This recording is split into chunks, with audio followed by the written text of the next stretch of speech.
Oh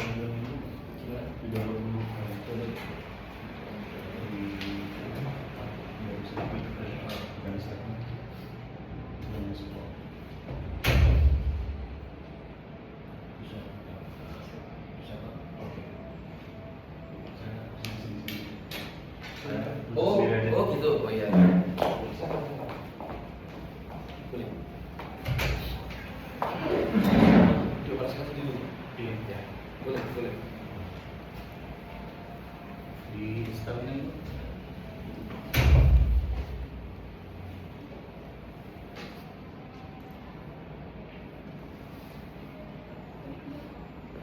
Udah. Oh, nggak bisa ya? Udah itu, Pak. Oke, sip. Sudah. Bisa. Oh, ya. Ini bukan PDF, Pak. Oh iya PDF. Nggak ada aplikasi buat ini. Oke. Di sekolah langsung. Sip.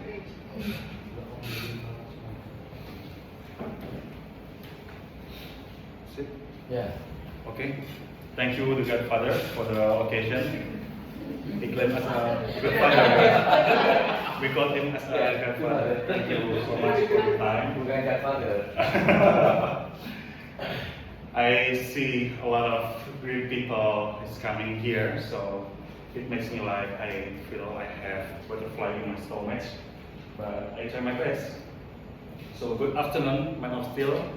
Good afternoon, Flowers of Revolution. In this occasion, I would love to introduce myself with my professor before I starting my presentation. My name is Algi. My full name is Gulam Algi Fari. I am a staff tenaga ahli in KPI di DKI Jakarta. Also researcher on India, the institution that I make with my friends. And my focus on the foreign policy analysis, security studies, and concerning terrorist attack in Muslim world. I wrote this paper with my professor. Currently, he is chairman in the IFAR conference in our university in University of Islam International Indonesia that we used to call IIU or UIII. He is a lecturer in political science in our university. He also the director of Compos, and he focused on peace studies, conflict resolution, Muslim politics, and human rights.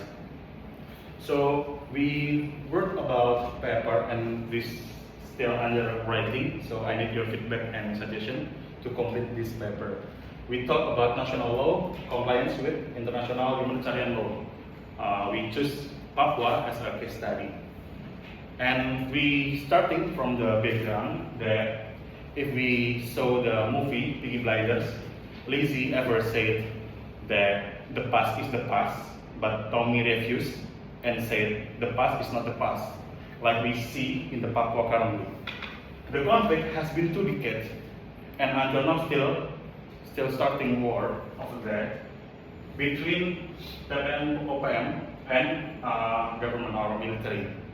And the second is the legal imperative, the urgent unmet need for universal civil protection about IHL, International Humanitarian Law, or in Indonesia we used to call HHI, and about specifically in the principle of distinction. And we move to problem statement. Me and my professor chose 3. The step 1 is the African strategy. The second is the speech arts, and the third is the protective vacuum. This means the first is Indonesian government refused to claim Papua, what happened in Papua, as a NIAC, non-international armed conflict, like you ever wrote before about Syria and Iraq, right? Yeah. Your paper. And when You read my paper? Yes, absolutely. Okay, thank you, Pak. You are the godfather, so we should profiling you. But Indonesia doesn't recognize, refuse until now. The argument that we want to block foreign intervention. And the second is the space art about how to govern protect their we can call forces to Papua, people in Papua. And the third is the protective vacuum. And we move to next slide about theoretical framework. We use 3 three theory here. The first is Max Weber about the monopoly of power. The second we use Ole Weber about securitization theory, and the last is we use Amit Acharya about norm diffusion. And we use methodology as usual, qualitative, and we're using some reports from Amnesty, Komnas HAM, because we still cannot go to Papua to collect the data. But we tried the best from the reports. And the findings, we found that there's a gap between commitment and practice. Absolutely in the jur, there's ratification that all Indonesian law having like CEDAW, like HL, and other that we use to ratification in Indonesia. Different with the de facto in practice. We already agree, we already implementation in Indonesia, but in reality, repeated neglect of principle of distinction proportionality between ISL and what's happening in Papua. So there is the highlight is impunity. So military in Indonesia has impunity. That's why we so sad when we see orang asli Papua, indigenous Papua, what's happening with them in Papua currently. Because not only OPM, the military force, but also the citizens. That's why we need ISL apply in Papua and distinguish which one is citizen, which one is terrorist. But like I asked the presenter before, how to be distinguished, because that happening, even BNPB clear with the definition, but government doesn't do like that. That's very sad, but we live in this country. And the next slide is about discussion, the anatomy of legal fragmentation. Both of them are myth because the first is the welfare approach, absolutely we have until now. But the first two is security approach, anti-terrorism law, like you mentioned, offensive state defense, and the consequences is asymmetrical justice. National law is applied strictly to suppress OAP, orang asli Papua. But political expression, but loosely when prosecuting humanitarian. That's why we so sad what's happening in Papua. And bottom line is the contradiction with chronic distrust among indigenous Papuans towards state institution. Then we found the novelty, multi-layered that we suggest to government. Papua maybe still assume that IHL or HHI is like American or foreign international norm. So it's we need to how we say to Papua. Absolutely, all of people here understand what is the ISL, how to implementation and something, but not happening in indigenous people. So we need the local tradition to combine. So we choose 4 of them. The first is international norm, ISL, national law, customary law, and the last is theological doctrine. So we need like Kurds, mosques, and people in religion to campaign about this law. And we discussion about 3 of them. The first ISL, customary law, and religious doctrine. So we can move to universal provision of attacks on women and children, places of worship, food secures, and burns. Like I said, by framing ISL not as Western imposition, but as natural extension of local cultural and religious obligation in Papua. And so many similarities between them. And the power of multi-layered legitimacy, like I said before with my professor, we focus on positive state law alone is viewed by local as coercive, rigid, and inherently suspicious. So we hide when customary and religious leaders validated the principle of distinction. So government, people, and the local leadership can meet and make a conflict resolution together. And summary of QI, this is the last slide that I have. The first is the root failures. The second we conclude with the tactical blockade, and the last is the path forward. So the persistent failures of peace in Papua driven by natural state and securitization, not a lack of available legal instrument. The tactic is how government denying NIHC to implement Indonesia. The solution is if government recognize Papua, that's my time, 9 minutes. If government recognize Papua as a NIAC, so absolutely the problem we getting the win-win solution, but that's never happening in Indonesia. That's all from me. More and less. Thank you. Thanks for having me. Thank you. Thank you, Ustaz Bilang. Any question?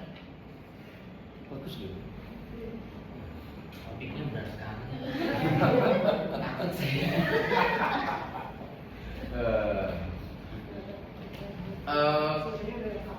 Indonesian government is not accept about Papua as a belligerent. Doesn't recognize. Yeah, doesn't recognize, not accept OPM as a belligerent. I think it is very interesting because of the Article 14 maybe in Geneva Convention 19. Geneva. Yeah, Geneva Convention 1949, which the characteristic of belligerent is many, and Papua OPM will not fulfill about the conquer about the area, jadi tidak menguasai seluruh area. Before I write my article about the self-determination, Syria and Iraq, self-determination in Papua. I live in Papua. Saya tinggal di Papua. I live in Papua. Which area? In my house in Jayapura. And I reach in the mountain. In Papua, there is a different knowledge about the OPM. In the city, in modern city, for example, Jayapura, Ambipura, etc. Don't understand about the OPM because OPM usually conclude and produce in mountain. Yes. Di Papua. Sekarang now the mountain province, jadi Papua pegunungan. Right. Ya, sekarang Like you said, OPM yeah. doesn't recognize them as a separatist group, Yeah. but government did. Ya, betul. That's why this problem is still running until now. The past is not past, still happening until now. And we cannot do anything because government already said and just released the policy, and yes, we just research something to.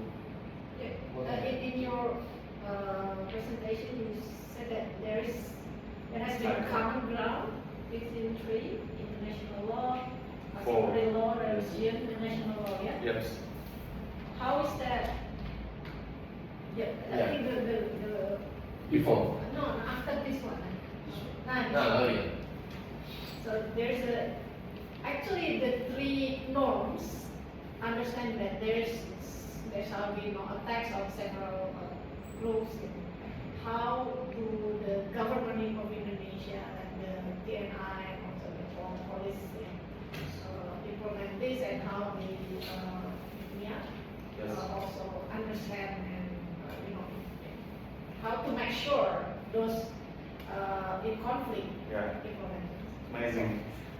The question from Lilis here. Greeting from my professor, Pak Ridwan. Actually, that is the weakness of this paper. So that's why we cannot say that, because that is the difficult one to convey in academic writing.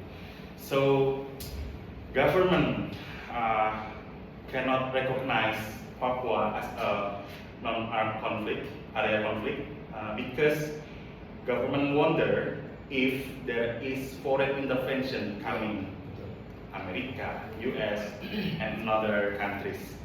That's why for the securitization, government like state, it's okay. This is not international armed conflict. It's just internal. But like you wrote on your paper, we cannot say like that. Even there is intervention. So how to do implementation about this concept? We cannot say clearly because we have not research about it. But we can assume, I has hypothesized about that. When the foreign policy, our foreign policy, Indonesian foreign policy, declare this position, non or yes area conflict, and government do distinguish between this is citizen people area, this is conflict area. So when you do persekusi or like gencatan senjata, do in here, never here. Until now, we can see the news about teacher, nakas, and civilian has been arrested and shooting from military. That's why. And after the government distinguish and recognize, the second is government can like we need the local leader. Actually, Papua has traditional law, but and the redesign of the local adat has similarities with IHL. That's why we argue that don't say IHL to indigenous people. They doesn't know. Even the OPM, they don't know about OPM.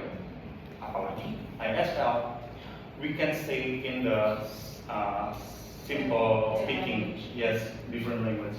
So we use the customary law and like religious doctrine, but the meaning similarities has what ISL. So we can say in the church, people in underground, grassroots, but government also should do something like I said before, how to manage the military, how to strategy attack to reduce OPM in Papua, something like that maybe.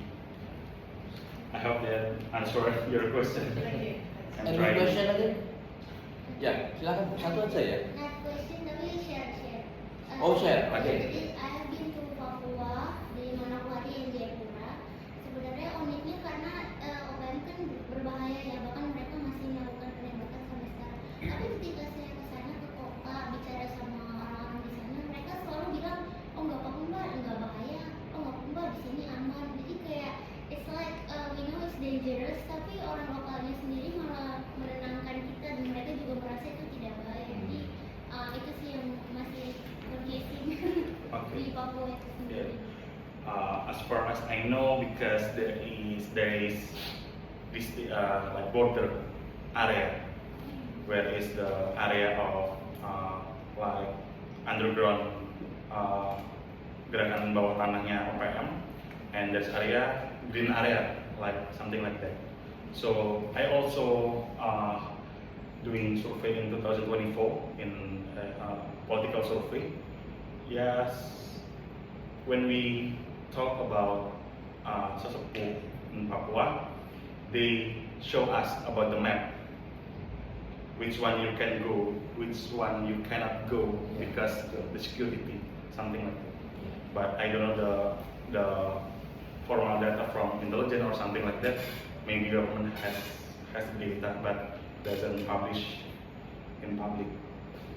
That's for us. No, thank you for the question. Thank you very much. Terima kasih. And then Ibu Lilis.